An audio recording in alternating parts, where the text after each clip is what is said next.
Magandang gabi po sa aming mga kapatid sa Pilipinas at magandang hapon po o tanghali dito sa UK. Salamat po sa inyong pagdalo sa aming gawain sa araw na ito. Ating pong ituon ang ating mga sarili, isip, puso sa mga salita ng Diyos. Let me go po Sister Merly for opening prayer. Diyos sa masalangit, makapangyarihan, at ang aming Diyos na buhay. Maraming maraming salamat po, Panginoon, sa pagkakataong ito na kami muli nagkatipon-tipon. Nawa, Panginoon, gabayan niyo po kami, Panginoon, sa araw na ito. Alam po namin na nang kapiling namin kayo dahil sabi niyo, one or two gathered in your name, you are in the midst of us. Kaya, Panginoon, Panginoon, samahan niyo kami at nawa ang lahat ng aming maririnig mula kay Brother Albert ay ito po ay maging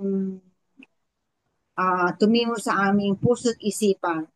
Alam po namin na, na marami kayong gustong iparating sa amin at ito po ang aming magiging sandata laban sa aming pamumuhay, Panginoon.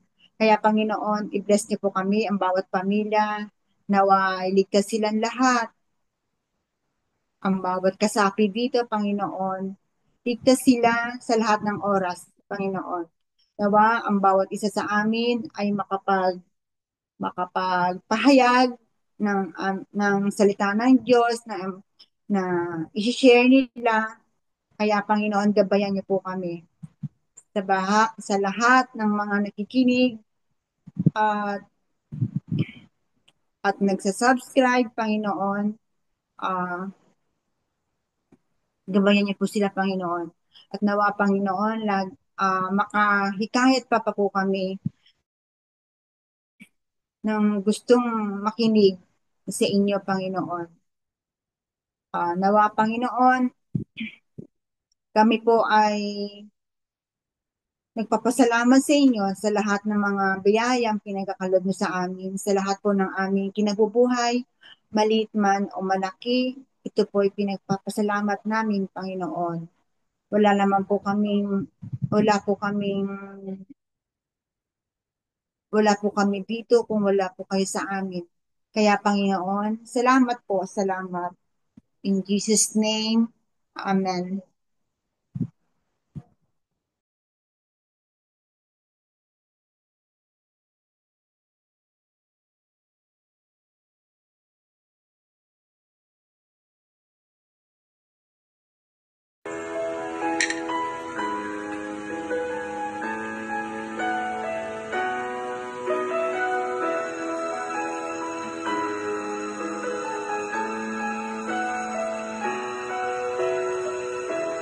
Our Father who art in heaven, hallowed be thy name.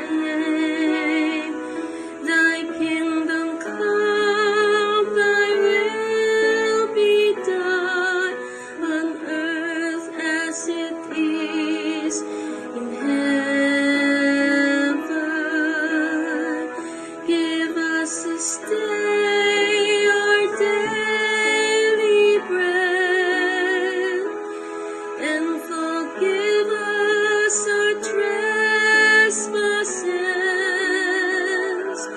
as we forgive those who trespass against us.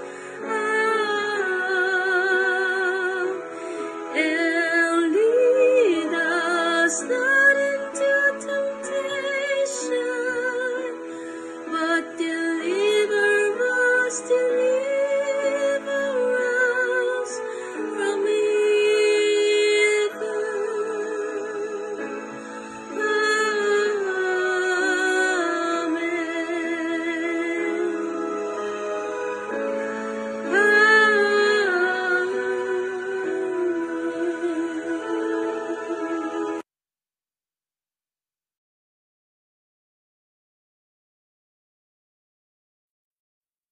Psalm chapter 1 verses 1 to 6. The way of the righteous and the wicked. Blessed is the man who walks not in the counsel of the wicked, nor stands in the way of sinners, nor sits in the seat of scoffers. But his delight is in the law of the Lord, and on his law he meditates day and night. He is like a tree planted by streams of water, that yields its fruit in its season, and its leaf does not wither. In all that he does, he prospers. The wicked are not so, but are like chaff that the wind drives away. Therefore the wicked will not stand in the judgment, nor sinners in the congregation of the righteous. For the Lord knows the way of the righteous, but the way of the wicked will perish. This is the word of the Lord. Thanks be to God. Ngayon naman po ay sisimula po tayo sa ating Bible sharing. Ang una po magpapahayag ng mga salita ng Panginoon ay si Sister Marley.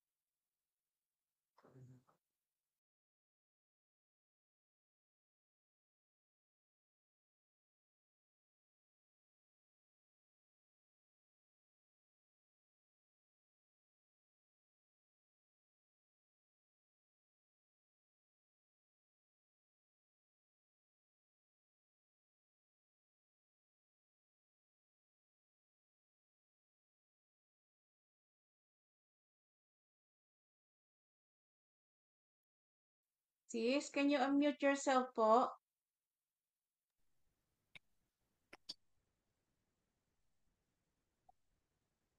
Ang aking pahayag ay mula sa yung verse of the day ngayon, mula kay Lucas 18, verse 9 to 14. Noong panahong iyon, sinabi ni Jesus ang talinghagang ito sa mga taong ang tingin sa sarili matuwid at tumahamak naman sa iba. May dalawang lalaking pumanhik sa templo upang manalangin. Ang isa'y pariseyo at ang isa na may publikano. Tumindig ang pariseyo at pabulong na nanalangin ng ganito: O Diyos, nagpapasalamat ako sa iyo pagkat hindi ako katulad ng iba, mga magnanakaw, mga mandaraya, mga mangangalunya, o kaya katulad ng publikanong ito. Makalawa akong nag-aayuno sa loob ng sanlinggo. Nagbibigay ako ng ikapo ng lahat kong kinikita. Samantala, ang publikano ay nakatayo sa malayo, hindi man lamang makatingin sa langit, kundi dinadagukan ang kanyang dibdib at sinasabi, O Diyos, mahabag po kayo sa akin na isang makasalanan. Sinasabi ko sa inyo, ang lalaking ito'y umuwing kinalulugdan ng Diyos, ngunit hindi ang isa, sapagkat ang sinumang nagpapakataas ay ibababa at ang nagpapakababa ay itataas.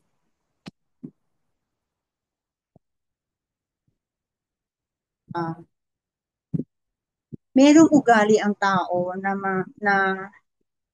na ikinukumpara ang kanyang sarili sa iba. Ang tingin nila sa kanilang sarili ay sila ay magaling, marunong, matalino, na para bang hindi sila nagkakamali. Nakikita nila ang nakikita nila ang pagkukulang ng iba or ang pagkakamali, pero ang kanilang sarili ay hindi nila nakikita.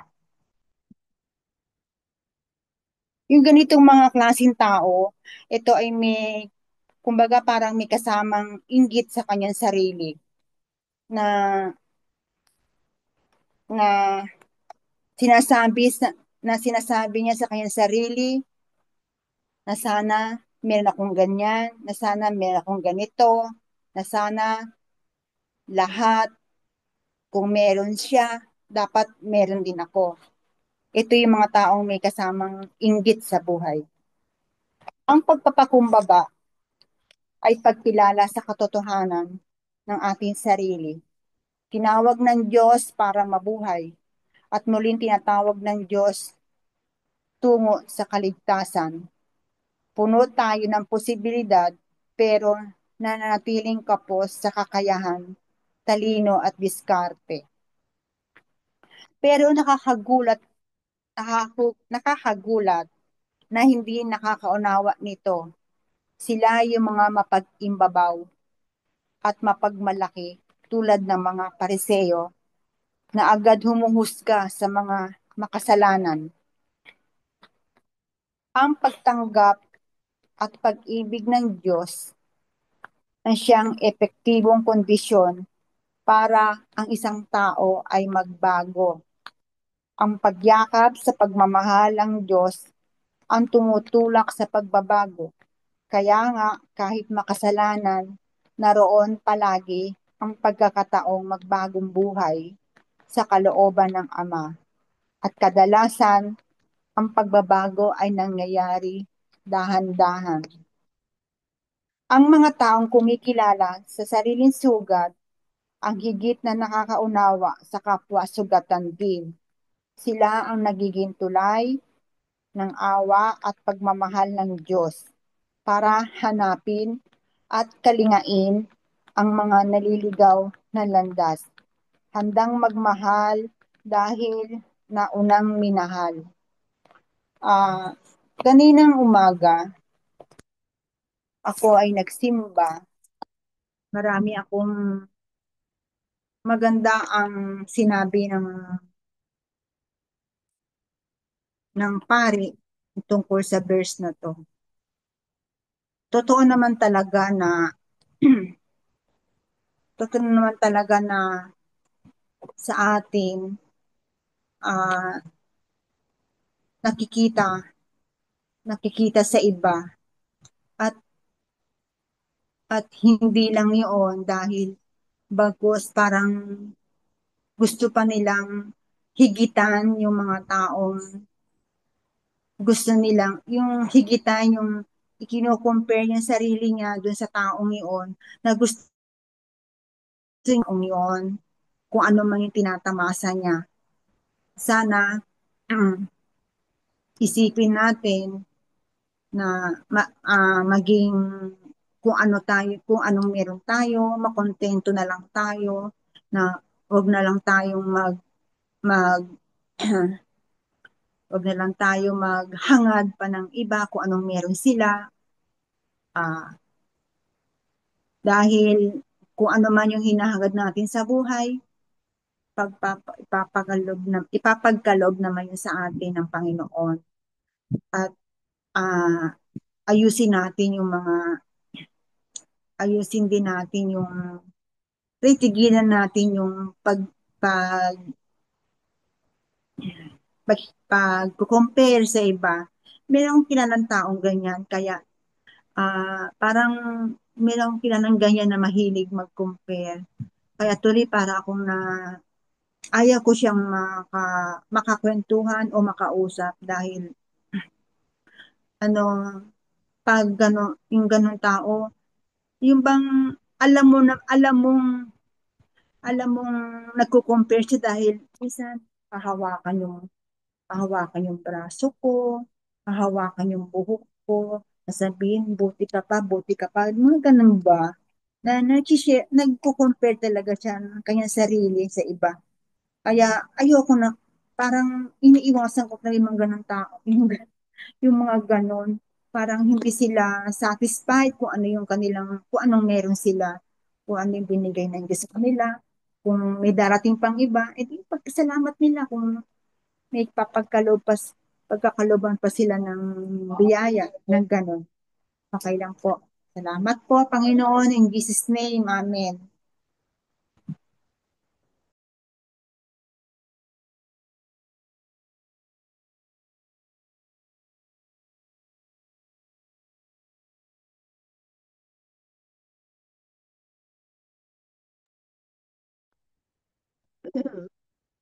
Papurit, parangal, pasasalamat ang aking pinabalik sa ating Diyos na buhay.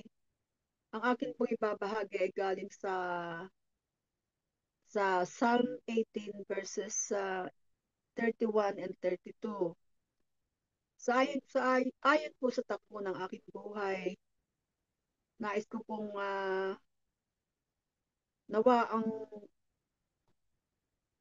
katagang ito ay na nangyayari sa aking buhay at yun po ay para sa akin ay ito po ay nagbibigay sa akin ng magandang ah, pagpasok ko sa buhay na kasama ko si Kristo. Ito po ang sinasabi sa verses 38, Psalm 18 verses 31 and 32. Si Yahweh ang Diyos na walang katulad. Siya lamang ang Diyos na ating kalasag. Siya sa akin nagbibigay lakas. Sa daraanan ko'y siyang nag-iingat. Ako po ay taus-pusong nagpapasalamat at sa panahong nagdaan, ang ating Diyos ay walang katulad. Siyang nagbigay ng lahat ng aking natatamasa ngayon sa hirap at ginhawa, sa lahat ng bagay na nangyayari sa aking buhay. Ang Diyos lamang nakakapagbigay ng lahat ng ito. Siya ang lakas at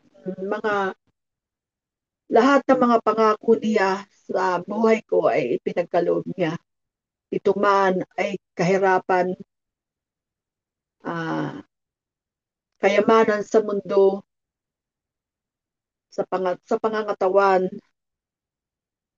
Ako po ay dumaan sa maraming pagsubok, kaya ito ay siya kong iniingatan at aking pong ginagawa upang ang lahat ng ito ay aking madama. Ang lahat ng pag-iingat na ipinagkakaloob sa atin ng Diyos. Sa tunay na buhay ko po ako ay nagdaan ng maraming hirap mula sa pool sa aking pagkatao.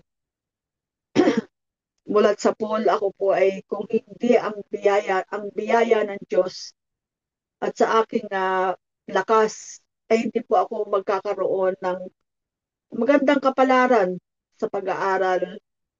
At ang pag-aaral ko yun, ang ginamit ko po ay aking lakas upang ako'y mabigyan ng magandang kinabukasan. At sa awa ng Diyos, ako po ay nagkaroon ng magandang kinabukasan at yun nga ay pinagpatuloy ko sa pagdating dito sa bansang ito. Si Yahweh ang nagbigay sa akin ng malakas na kalasag. Hindi ako tumigil. Tumigil man ako sa hindi sa lakas. Ang lakas ang naging puhunan ko at hindi ko po namamalaya at hindi ko na napapag-isip na ang kalasag pa lang yun na ibinigay sa akin ang lakas ay ang Diyos ang siyang nibigay sa akin. Pero ngayon sa mga bandang huling ito sa aking buhay, ano man ang dumating sa aking buhay, mga pagsubok, maraming pagsubok ang dumarating sa aking buhay espiritual, sa aking espiritual na pamumuhay. Ako po ay hindi ako sumuko sa kanilang mga pagsubok na ipinagkakaloob sa atin pinagbibigay sa atin ng ating kapwa, pamilya man at mga ibang tao. Ako po ay naging matibay sa lahat ng ito. Gawa ng ang lahat ng ito ay may kasagutan at malalaman mo ang dapat mong gawin, ang katotohanan at ang spiritual ko po ay unti-unting lumalago dahil nalaman ko ang katotohanan.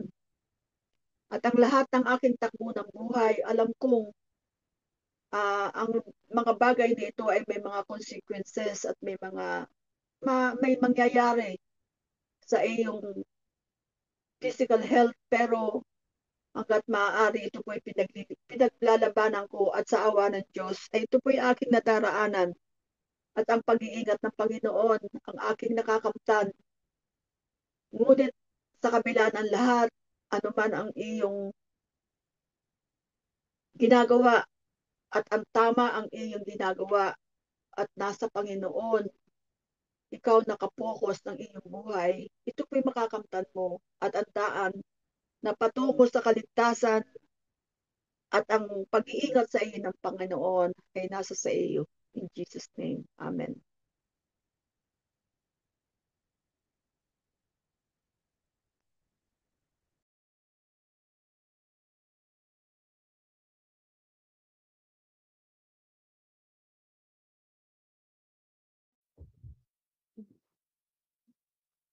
Isang mapagpalang araw po sa inyong lahat mga kapatid.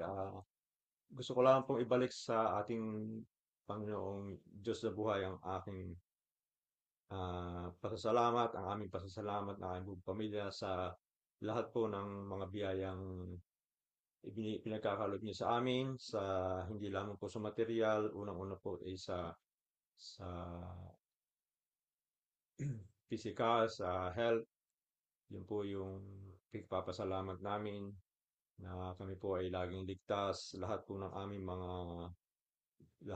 mga hiniling ay hindi man po buo ay pinagkaloob po niya sa amin yung mga importanteng hiniling namin sa kanya, lalong-lalo na po sa aming mga anak, sa aming mga pinagdaanan ng araw.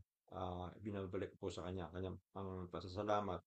Kaya totoo nga po pala yung nakasulat doon po ito po yung aking paboritong verse, yung po sa Aklat ng Mateo sa 6:33, sabi po rito, "But seek first the kingdom of God and His righteousness, and all these things will be added unto you." At sa 34 po, ito po ang sabi ng ating Panginoon, "Therefore do not be anxious about tomorrow, for tomorrow will be anxious for itself. Sufficient for the day is its own trouble." Totoo po yun at talagang yan po ay aking mapapatunayan at ito po lagi yung aking isineshare doon po sa mga tao na tatanong kung ano po ang hindi ko po alam kung ano yung nakikita nila sa amin, kung ano po, tinatanong ko lang kung ano ang aming sikreto namin sa aming buhay at ito po yung lagi kong isineshare sa kanila sapagkat tayo mo po lahat ay may mga pagsubok kung may mga dumadaang problema sa atin, hindi man po hindi naman po ito mawawala sa atin habang tayo naririto sa ating kinalalagyan at yan po ay pagsubok sa atin. Ngunit ako po ay naniniwala rin doon po sa nakasulat po sa aklat ng Ecclesiastes, doon po sa, kung di ako nagkakamali, sa chapter 3. Yung pong may kanya-kanyang panahon. May panahon, binanggit ko ron, may panahon po ng pagtatanim, may panahon ng pag-aani, may panahon po ng patay, may panahon ng pagbuhay. Lahat po ng panahon ay naandun. Ako po ay naniniwala rin doon sapagkat yan po talaga yung dumating po yung panahon. Matagal man po yung aming pinag-intay. Kuminsan nga po dumating yung panahon na parang hindi po tinutugon ng Diyos yung aming mga panalangin sa bigat po ng aming mga pinagdaanan. Sa lalong-lalo na po sa aming health, sa ang aking asawa. Noong po panahon yun ay laging nasa sa hospital, laging nakaambulansya, ngunit ipinagkaloob po ng panahon ng Diyos, yung panahon na talagang ika nga po ay na-settle po yung lahat ng iyon at yun po ay dahil sa panalangin at kami po ay nagpapasalamat sa ating mga kapatirang naririto sa sa gawain ito na talagang patuloy po ang kanilang mga panalangin para sa amin at hindi man po ako palagi nakaka-attend ay kasama po niyo ako sa aking pananalangin sa mga oras na iyon. At yun po yung aking gustong ibahagi sa inyo sa araw na ito na talagang ang Diyos po ay kumikilos sa mga taong nakikinig sa kanyang mga banal na salita at sumusunod sa kanyang mga utos. Ah, marami pa po tayong ika nga po ay dapat malaman para po tayo ay talagang buong loob o buong puso na isurrender natin sa Panginoon ang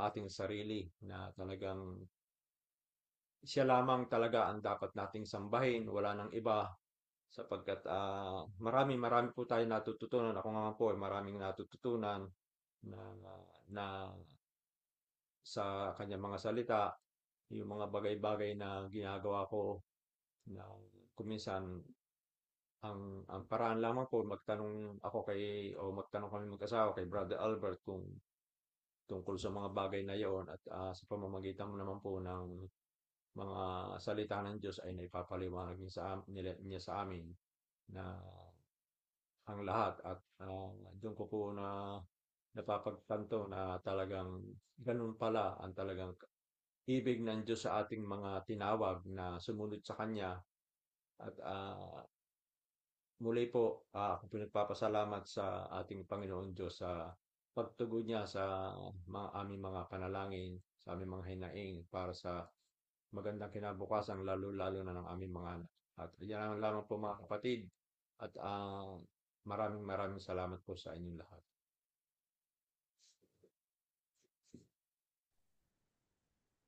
Sis, ako ang susunod, sis. Yes po. Pasensya na kayo kasi kararating ko lang, nagmamadali ako. Sige, sis. Unang-una, nagpapasalamat ako sa ating Panginoon na siyang makapangyarihan sa lahat, na siyang nag-guide sa atin, siya ang nagbibigay sa atin ng kalakasan ng pangangatawan natin sa araw-araw, at nililiwanagan niya ang ating mga daan, binibigyan niya tayo ng biyaya. Kaya malaki ang pasasalamat natin sa kanya. Siya ang pinakamakapangyarihan sa lahat, na siyang nakakaalam ng lahat ng ating ang lahat ng ating mga kapalaran. Ang isi-share ko mga kapatid ay galing sa 1 Peter chapter 5 verse 5. Babasahin ko dito sa chapter 2 to verse 2 to 7. Alagaan ninyo ang kawan ng Diyos na ipanagkakatiwala sa inyo. Alagaan ninyo ito ng maluwag sa loob at hindi napipilitan lamang. Iyan ang nais ng Diyos. Gampanan ninyo ang inyong tungkulin, hindi dahil sa kabayaran, kundi gusto ninyong makapaglingkod. Hindi bilang Panginoon ng inyong nasasakupan, kundi maging halimbawa nila kayo. At pagparito ng pinunong pastol ay tatanggap kayo ng maluwalhating koronang di kukupas kailanman. At kayo namang mga kabataan, pasakop kayo sa mga pinuno ng iglesia, magpakumbaba kayong lahat, sapagkat nasusulat, sinasaway ng Diyos ang mapagmataas, ngunit kinaluluguran niya ang may mababang kalooban. Kaya nga pasakop kayo sa kapangyarihan ng Diyos at dadakilain niya kayo pagdating ng takdang panahon. Ipagkatiwala ninyo sa Kanya ang inyong mga alalahanin sa buhay, sapagkat siya ay nagmamalasakit sa inyo. Yun na mga kapatid.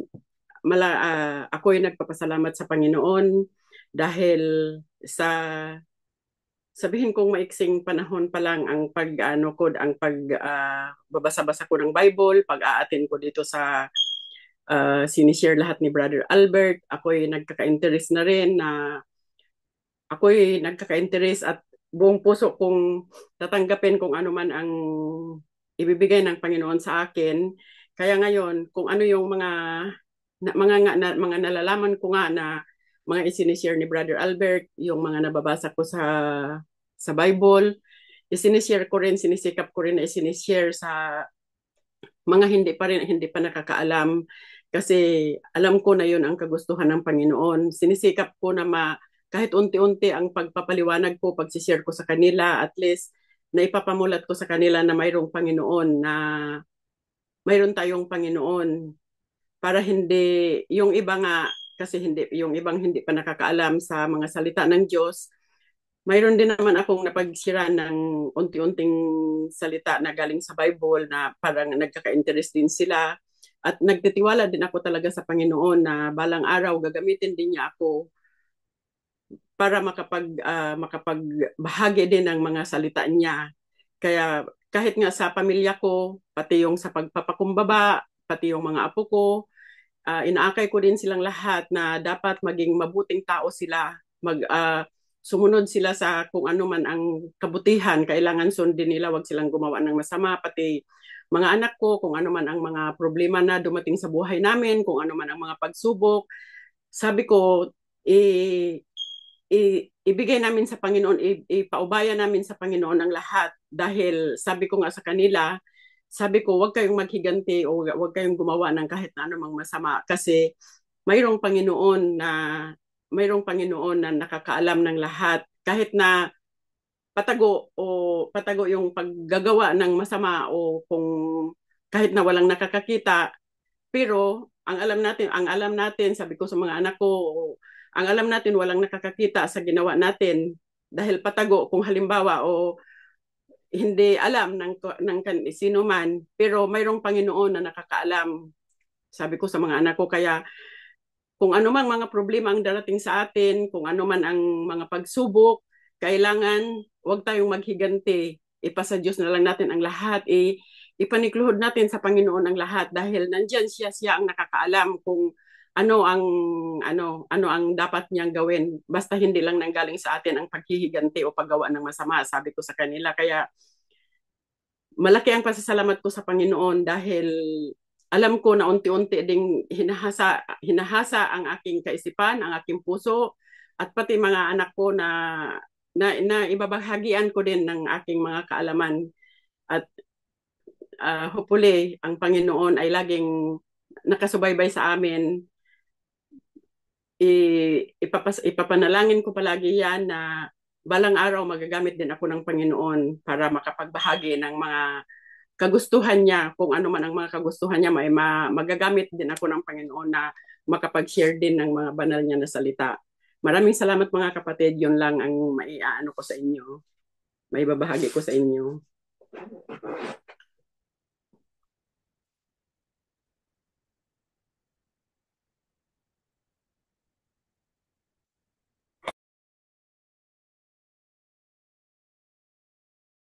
Salamat po sa aming mga kapatid na nag-share ngayon ng Word of God. Ngayon naman po tawagin natin si Brother Albert for our weekly Word of God.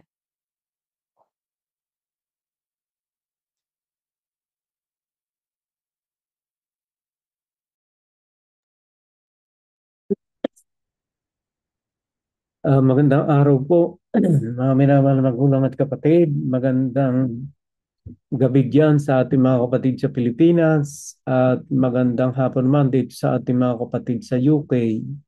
At sa lahat ng mga taong pinagkalooban ng Diyos ng pagkakataon makapakinig ng munting pag-aaral na ito ay magandang araw po sa inyo lahat. Dalangin ko po na ang bawat isa sa inyo sa inyong pakikinig ay makaramdam o makadama ng kagaanan, ng kalooban, ng kapayapaan at ng pag-ibig mula sa ating Panginoong Jesucristo. At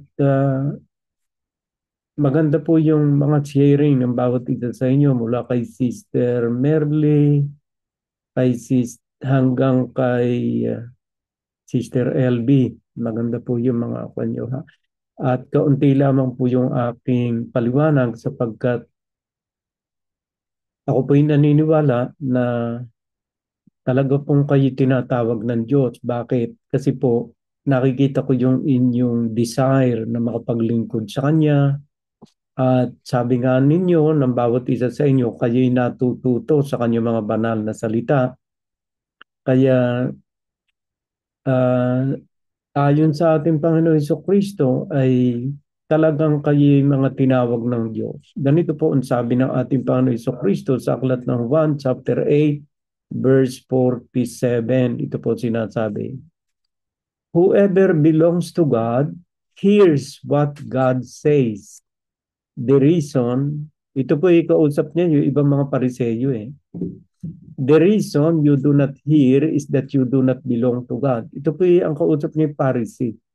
Pero sa una pong bahagi ng talata, whoever belongs to God hears what God says. So ito'y pagpapatunay na ang bawat isa sa inyo talagang tinawag ng Diyos. At kayo'y sa Diyos.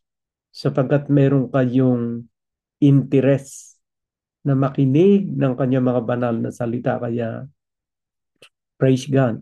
Pinupuri ko ang Diyos dahil sa mga narinig ko sa inyo, talagang kayo'y sa Diyos. Bakit? Kasi kayo'y mayroong interes sa kanyang mga banal na salita. At ito'y salita ng ating Panginoon Jesucristo. Now, my dear brothers and sisters, balik po tayo doon sa binasa ni Sister Merly doon sa aklat ng Lucas chapter 18 from verse 9 to 14. Ito po sinasabi. The parable of the Pharisee and the tax collector. Yung isa tax collector, yung isa naman Pharisee. Alam po natin yung mga Pariseyo, iyan yung mga ginagalang noong kanilang kapanahunan. Sila yung mga tigapagturo ng kasulatan. Alam po natin yun, mga Pariseyo yun. Ang sabi po ay ganito sa parabolang ito. To some who were confident of their own righteousness and looked down on everyone else, Jesus told this parable. Two men went up to the temple to pray, one a Pharisee and the other tax collector. The Pharisee stood by himself and prayed, God, I thank you that I am not like other people, robbers, evil-doers, adulterers, or even like this tax collector. Yan nga pong binanggit ni Sister Merly, ayon sa paliwanag ng narinig niya sa simbahan, na merong mga taong mahilig maghambing ng kanyang sarili sa kapwa. Meron nga po talagang ganyan tao. At sabi pa nga niya, laging sinasabi ng iba ay mabuti ka pa ganito, mabuti ka pa ganito. Ganyan. Na sabi nga niya parang siya ay nandun na nga yung kalooban na parang inihahambi yung kanyang buhay doon sa kanilang buhay. Gano'n. Ayan. Kaya dito sa verse 11 po yun. The Pharisee stood by himself and prayed, God, I thank you that I'm not like other people, robbers, evildoers, adulterers, or even like this tax collector. So naghahambing yung Pharisee sa harapan ng Diyos. Inihahambing ang kanyang sarili na nakakahigit kaysa tax collector. At sa verse 12, I fast twice a week and give 10th of all I get. Nagbibigay na ika-po at nagpa-fasting ng 2 beses sa isang linggo. Pero ito po naman yung tax collector sa verse 13. But the tax collector stood at a distance. He would not even look up to heaven, but beat his breast and said, God, have mercy on me, a sinner. I tell you, sabi ng ating Panginoon Jesucristo, I tell you that this man, rather than the other, went home justified before God. For all those who exalt themselves will be humbled, and those who humble themselves will be exalted. So, yung pong humility napakahalaga. Sa ating pong paglapit sa Panginoon, my dear brothers and sisters, always remember, pag po natin kalilimutan to, na ang Diyos, hindi lamang pinapakinggan yung ating salita, kundi ang tinitingnan ay ang intensyon ng ating puso. Hindi po kasi tao ang Diyos Ang Diyos ay sa puso natingin. Kaya kung ano man yung ating iniisip na makasariling bagay o may kataasan sa ating puso, alam po ng Diyos yun Kaya nga po sabi niya roon sa tax collector, I tell you that this man, rather than the other, went home justified before God. O, ang nabless po yung tax collector. Kaya ko po naman nasabing ay yung intensyon ng ating puso ay mahalaga. Kasi ang Diyos nga po, doon tumitingin sa puso. Babasahin ko po sa inyo. Kaya tayo dapat na paglapit natin sa Diyos ay tayo po ay alamin natin yung ating intensyon ng ating puso. Hindi po naman natin madadaya ang Diyos doon Alam niya yon. Dito po sa aklat ng 1 Chronicle chapter 28 verse 9, ito po sinasabi. And you, my son Solomon, acknowledge the God of your father and serve him with wholehearted devotion and with a willing mind. For the Lord searches every heart and understands every desire and every thought. Kaya nga po pagka tayo nagdadasal yung kataasan sa ating puso, alam na ng Diyos yun Kung ano man yung ating saloobin at masasamang kaisipan, alam po yun. Kahit yung ating plano na sa ating buhay, alam ng Diyos yun Kaya pagka tayo po'y magdadasal, alamin natin kung ang ating puso ay talagang nakatono sa kalooban ng Diyos. Kasi yan po ang mayor na tinitingnan ng Diyos sa atin. Kaya tatandaan ninyo ang verse na ito, 1 Chronicle chapter 28 verse 9. And you, my son Solomon, acknowledge the God of your father and serve Him with wholehearted devotion. Bakit po sinabing wholehearted devotion? Kasi gusto ng Diyos ang buong pusong katapatan sa Kanya. Kasi nga po alam niya kung ano yung nasa sa kaibuturan ng ating puso. Kung may kataasan sa ating puso, alam na alam niya. And with a willing mind, for the Lord searches every heart and understands every desire and every thought. If you seek Him, He will be found by you. But if you forsake Him, He will reject you forever. So basahin pa rin po natin sa ibang aklat naman na ang puso ng tao siya lang ang nakakabasa. Ay doon po sa aklat ng 2 Chronicle chapter 6 verse 30. Ang sabi po rito ay ganito. Then hear from heaven your dwelling place. Forgive and deal with everyone according to all they do. Since you know their heart, for you alone know the human heart. Siya lamang pala nakakakilala ng puso ng tao. Kaya nga po, instead na tayo magpakataas, especially during our prayer, ay matuto tayong maging mapagpakumbabang loob sa Kanya. Kasi, ang sabi niya rito, since you know their heart, for you alone know the human heart. Siya lang ang nakababasa ng puso ng tao. Kaya doon sa paglapit ng Pharisee at ng tax collector ay umalis na tumanggap ng biyaya ang tax collector sapagkat siya'y mayroong tunay na kalooban. Yung tunay na nagsisising kalooban at nababasa po ng Diyos yun. Ngayon sa ating pong buhay bilang mga Kristiyano, ganun din po. Dapat ang ating puso ay maging tiyak sa ating pagharap sa ating Panginoon. Lagi nating tatandaan, hindi natin pwedeng maloko o mabola ang Diyos.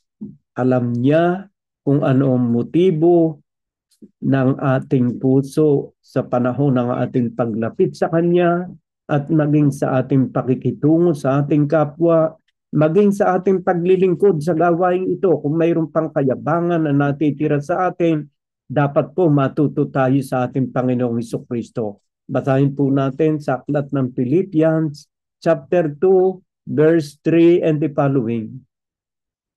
Ang sabi po rito ay ganito. Do nothing out of selfish ambition or vain conceit. Alam po ninyo yung word na conceit, kung anong kahulugan noon? Ito, babasahin ko yung meaning ng conceit. Kasi paminsan-minsan naman, kumonsulta tayo sa dictionary. Ito pong word na conceit, ang meaning po nito ay ito po yung noun. Excessive pride in oneself. Sobrang pagpapahalaga sa sarili. Yun po yung meaning ng conceit. Do nothing out of selfish ambition or vain conceit. Ano ro pong paalaala? Do nothing out of selfish ambition or vain conceit. Rather, In humility, value others above yourself. Ganun po ang talagang gusto ng Panginoon, tunay na paglilingkod. Mas binavalue mo ang iyong kapwa kaysa sa iyong sarili sapagkat hindi ka magiging servant ng iyong kapwa at mga kapatid kung sobra ang pagbabalue mo sa iyong sarili. Kailangan talagang be humble. Yung matuto tayo nga sa ating Panginoon Jesucristo kasi ang Panginoon Jesucristo ang ating tigapagturo. Hindi po ako ang nagtuturo sa ating Panginoon Jesucristo. Ang sabi rito sa verse 4, matuto tayo sa Panginoon Jesucristo, not looking to your own interest, but each of you to the interest of the others. Ayan, sa verse 5, in your relationship with one another, have the same mindset as Christ Jesus. Who being, kita nyo, dito sa verse 5, ang dapat na ating halimbawa ay si Kristo. Ang sabi rito, in your relationship with one another, have the same Christ Jesus. Si Kristo na po yung nagtuturo sa atin kung ano ang dapat natin gawin. Who being in very nature God, did not consider equality with God something to be used to his own advantage. Rather, he made himself nothing by taking the very nature, being made in human likeness, and being found in appearance as a man, he humbled himself by becoming obedient to death, even death on the cross. Ayan po ang sinabi. Yan po ang halimbawang ginawa ng ating Panginoon Jesucristo. Kasi ang nagmamataas ay siyang ibinababa at ang nagpapakababa ay kanyang itinataas. Matthew chapter 23, ito po sinasabi, Matthew chapter 23, verse 11, and the greatest among you will be your servant. How could you be servant if you are, tawag dito, full of pride? Paano ka magiging lingkod? At paano ka makapaglingkod sa iyong kapwa kung sobra namang taas ang pagtingin mo sa iyong sarili? Sabi nga ni Sister Merly, parang ikaw na ang pinakamagaling. Parang ikaw na ang pinakamayaman o lahat ng mga material things meron ka. Hindi ka makakapaglingkod ng tunay sa iyong kapwa. Ang sabi ng Panginoon Jesucristo, dapat tayong matuto sa turo niya. Ang nagtuturo po sa atin ngayon, ang ating Panginoon Jesucristo, hindi naman ako nagtuturo. Baka napapagkamalan niyo ako nagtuturo. Si Kristo po ang kaisa-isang guro na hindi natin pwedeng paltan. O basahin ko sa Tagalog para maniwala kayo. Dito sa aklat ng Judas, isang chapter pala ito Judas 1:4. Sapagkat may ilang taong nagsipasok ng lihim, yaong mga itinalaga ng una pa sa katulang ito, mga di banal na pinalitan ng kalibugan ng biyaya ng ating Diyos, na itinatatwa ang ating iisang guro at Panginoong si Jesucristo. Ilan ba ang ating guro? Iisa lang. Si Kristo lang. At siya mga kapatid ang nagtuturo sa inyo every Sunday.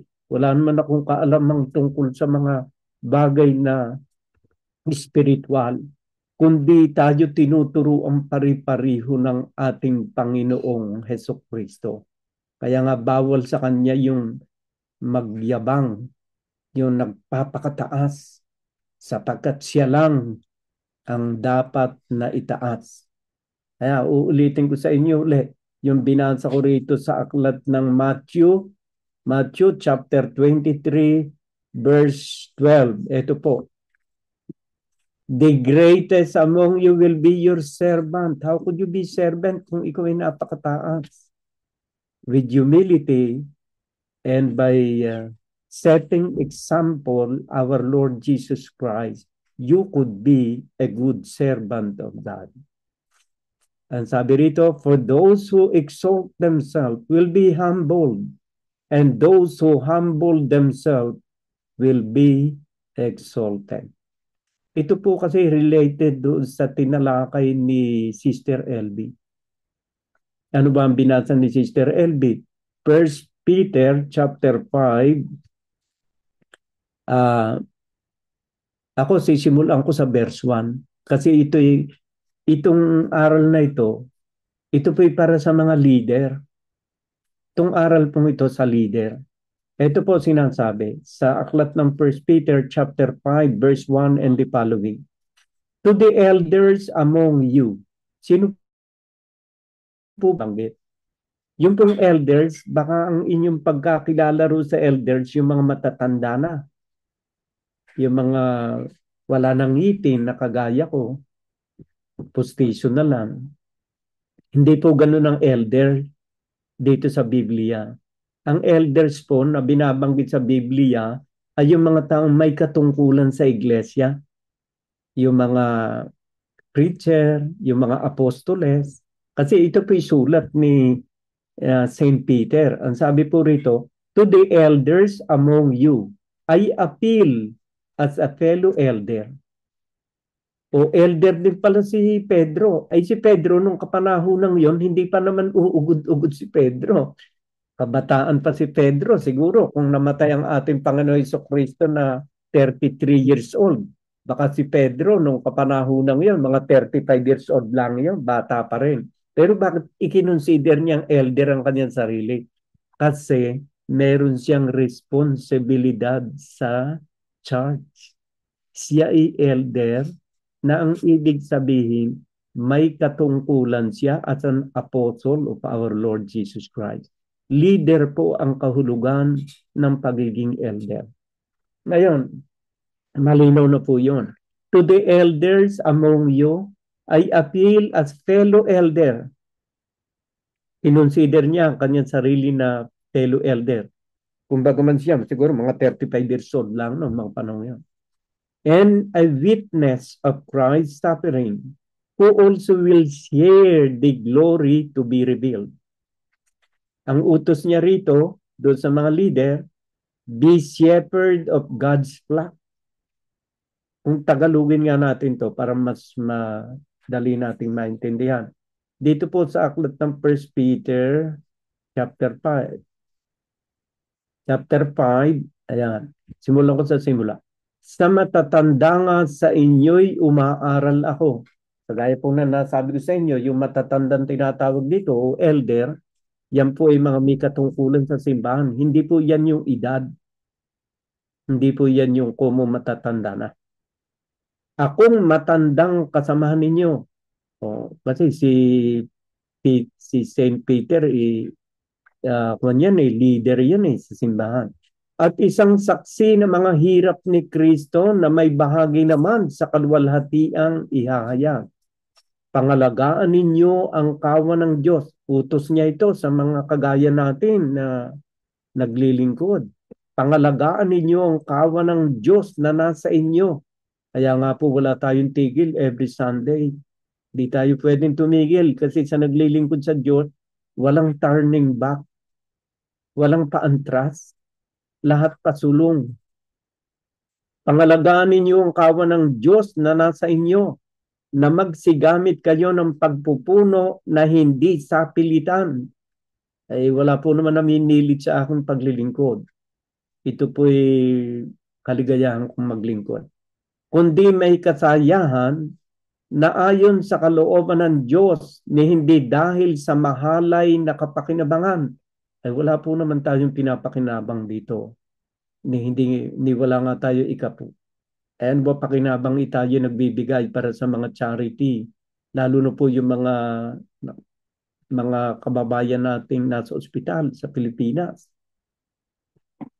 Kami po ay mayroong grupo ng batch namin nung high school na pag nababalitaan kung mayroong mga nasa ICU, kasi marami na rin pong namayapa ron sa mga kaklasiko.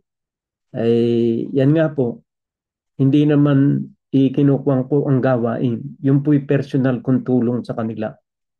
Noong panahong ako'y hindi pa retired, nagagawa ko po yun. Na ayon sa kalooban ng Diyos, hindi dahil sa mahalay na kapakinabangan, kundi sa handang pag-iisip. So wala po tayong mahalay na kapakinabangan dito. Walang bayad ang ating serbisyo, kagaya ng sabi ng Panginoon, ang tinanggap niyong walang bayad, ipamahagi ninyong walang bayad. Ay hindi po naman ako nag-aaral sa universidad. Kaya ako nagkaroon ng kaunting kaloob ng Diyos sa akin para ibahagi sa inyo. Kaya naman dahil sa walang bayad yon, walang bayad na ipamimigay ko anytime. Baka may tanong pa kayo, pwede ko pang sagutin. Ni hindi din naman ang gaya ng kayo'y may pagkapanginoon sa pinangangatiwaang ipinagtatagubilin sa inyo, kundi kayo'y maging mga uliran ng kawan. O hindi naman ninyo ako dapat i-consider na parang ako'y Panginoon. Ako po'y servant lang. Alipin lang ako ng Panginoon. Yan. At kung mayroon man nagtuturo sa atin, yung iisang guro sa aklat ng Judas yung binanggit, iisang guro ang ating Panginoong Hesukristo. At sa verse 4, nitong 1 Peter chapter 5 verse 4, at pagkahayag ng Pangulong Pastor, ito ang Great Shepherd. Sino yun? Si Kristo. Ay magsisitanggap kayo ng di nasisirang putong ng kaluwalhatian. Gayon din naman kayong mga kabataan ay magsisuko sa matatanda.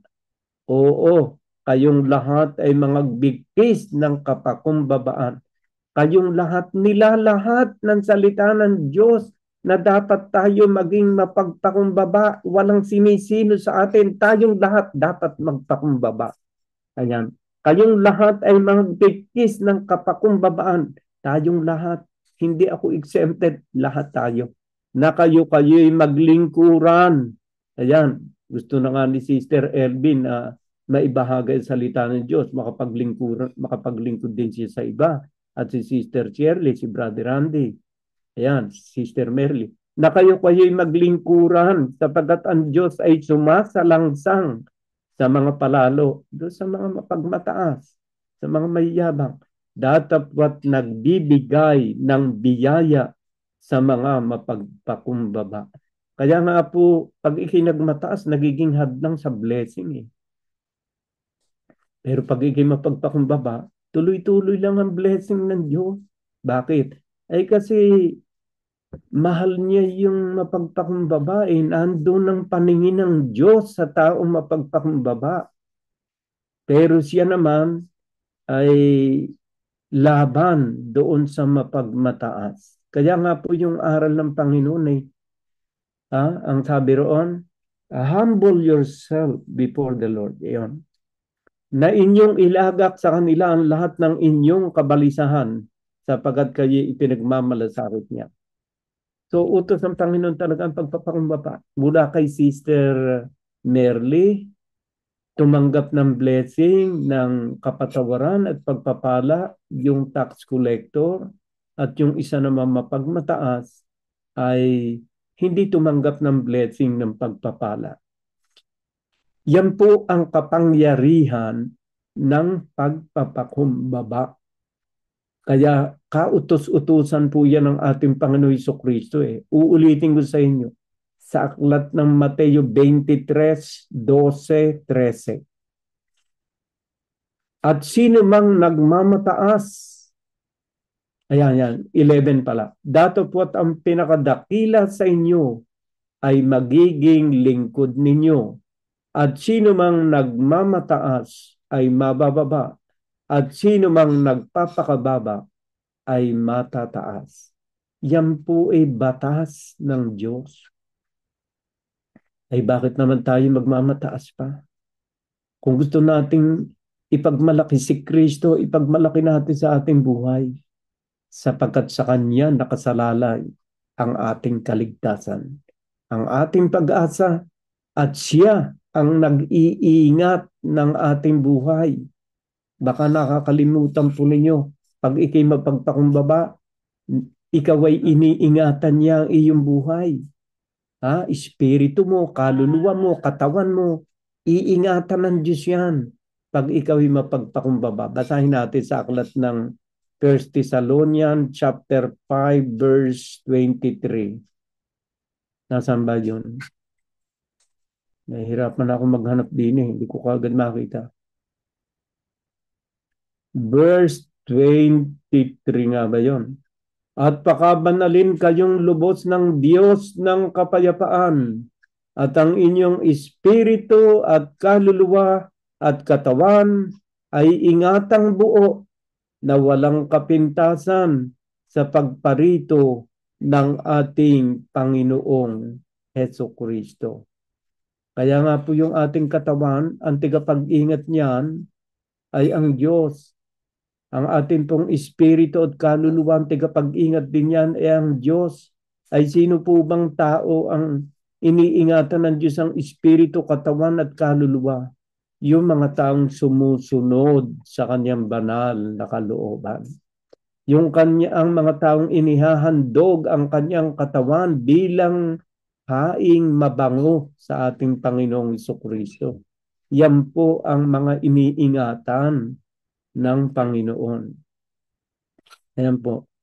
Kaya nga, sa aklat po ng Roma, chapter 12, verse 1, kaya nga mga kapatid, ipinamamanhi ko sa inyo, alang-alang sa mga kahabagan ng Diyos, na inyong iharap ang inyong mga katawan na isang haing buhay, banal na kaaya-aya sa Diyos, na siya ninyong katampatang pagsamba. Alam po ninyo, yung ating katawan, iingatan ng Diyos yan. Pag inihain mong banal na kaaya-aya sa Diyos, ay paano ba natin ihahain sa Diyos ang ating katawan upang ito'y maging haing banal? Paano ang dapat natin gawin sa ating katawan para tayo kahabagan ng Diyos at kaawaan ng Diyos? Ilagay natin sa Roma chapter 6 verse 12 o 13. 12. Ayan. Huwag ngang maghari ang kasalanan sa inyong katawang may kamatayan upang kayo'y magsisunod sa kanyang mga pita. Ayun po pala, para yung ating katawan ay maging haing banal at kaya-aya sa harapan ng ating Diyos, ang dapat huwag nang maghari ang kasalanan sa inyong katawang may kamatayan upang kayo'y magsisunod sa kanyang mga pita. At huwag din naman ninyong ihandog ang inyong mga sangkap sa kasalanan na pinakakasangkapan ng kalikuan. Kaya yung kamay, huwag ipagnanakaw. Yung paa, huwag mong dadalahin kung saan lugar ang iyong katawan na ikasasama mo. Yung iyong bibig, magkaroon ng pagpipigil sa pagsasalita ng masama at mga pagsasalita ng mga hindi ka nais-nais sa ating kapwa. Yung ating isip, ipasakop natin sa Diyos. Diyan po sa mga paraang iyan na tayo po naman ay ginagabayan ng kanyang mga banal na salita mula ulo hanggang talampakan. May mga utos at salita ang Diyos na dapat nating sundin at meron din mga pagbabawal sa ganitong paraan na kung tayo makakasunod sa kanyang mga aral, tayo ay magiging kalugod-lugod sa kanyang banal na paningin. So my dear brothers and sisters, upang mabuksan ang pintuan ng mga blessings sa ating buhay, maging mapagpakumbabang loob tayo. At magkakaroon tayo ng malalim na pagpapakumbabang loob kung gagayahin natin ang kababaan ni Kristo na kumbaga man siya'y nasa anyong Diyos, ay hinubad niya ang mga bagay na ito at nag-anyo. Ito'y isang napakagandang halimbawa sa bawat isa sa atin na mayroon tayong kaisa-isang guro na dapat nating gayahin sa kababaang loob, sa pag-ibig, sa pagsunod sa kalooban ng Ama na nasa langit. At ako'y nakatitiyak na ang bawat isa sa atin, kung tayo'y patuloy na susunod sa kanyang banal na kalooban, malulugod ang Diyos sa bawat isa sa atin. Ma-unlock ang mga pintuan ng pagpapala sa kalangitan upang ibuhos sa bawat isa sa atin ang walang hanggang pagpapala mula sa kanyang banal na kaharian. Lagi nating tatandaan, ang susi ay kababaang loob. At ang kababaang loob ay paggaya sa ating Panginoon Jesucristo kung paano siya sumunod sa kalooban ng kanyang Ama na nasa langit, na kahit na ito'y maging dahilan ng pagkawala ng kanyang buhay dito sa daigdig na ito, ay kanyang minatamis dahil sa kanyang kababaang loob at pagsunod sa kalooban ng Ama. Ito ang dapat na magrema sa ating mga kaisipan. Sabi nga ni Sister Eileen, magrema sa ating mga isipan at puso upang maikapit natin ang mga salitang ito sa ating buhay at magbunga ito ng mga pagpapala sa bawat isa sa atin. Humility, ang isang kataga na isinabuhay ng ating Panginoon Jesucristo at dapat isabuhay ng bawat sumasampalataya sa Kanya. Amen.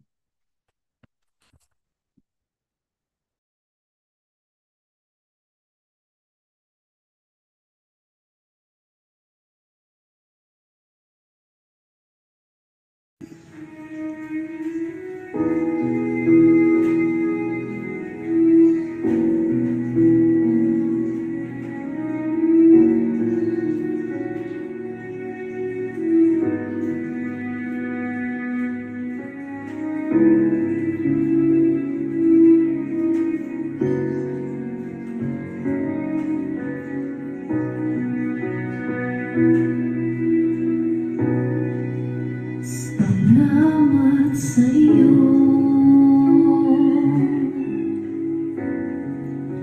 aking Panginoon Jesus. Ako'y inibig mo,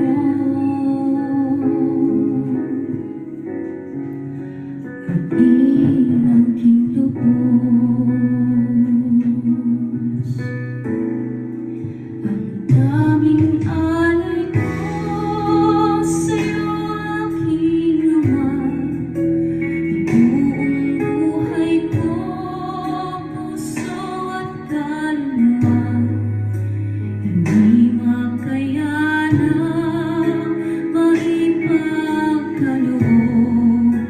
Mamahaling hiyas, di timpong niluko ang aking dalangin. O Diyos, ay tanggapin ang tanging alay ko, nawa'y gamitin.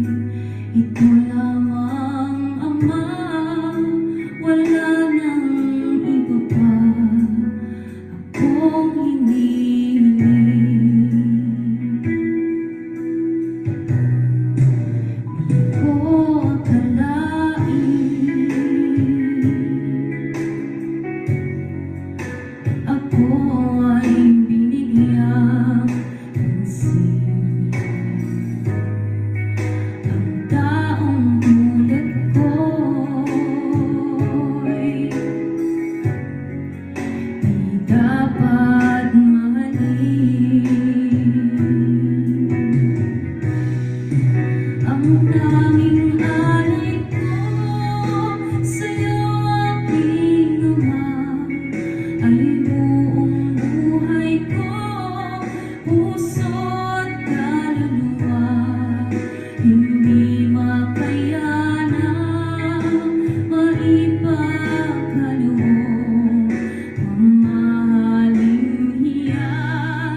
ito lamang Ama, wala nang iba pa akong hinihiling.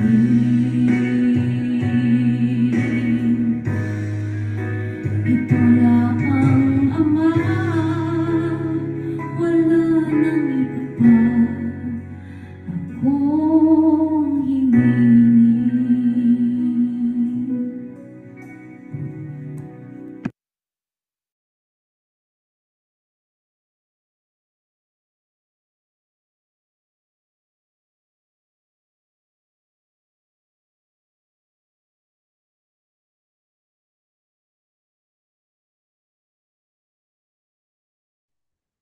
Let us bow our heads and let us pray.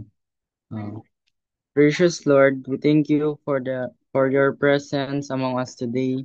We are thankful for the word of God we learned today. We pray that we can use it with our daily life.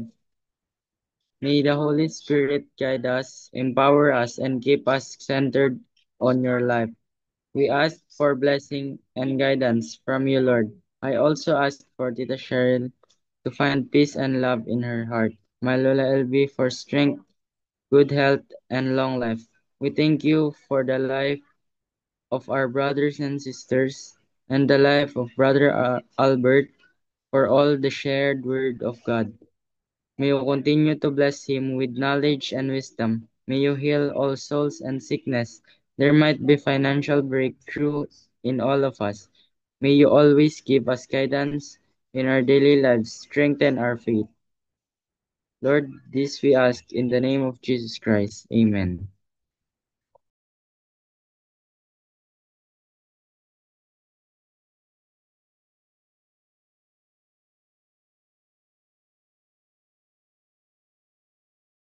Thank you so much, everyone. We have a blessed week and hope to see you again next week. God bless. Joshua, thank you so much for the very nice closing prayer. God bless you.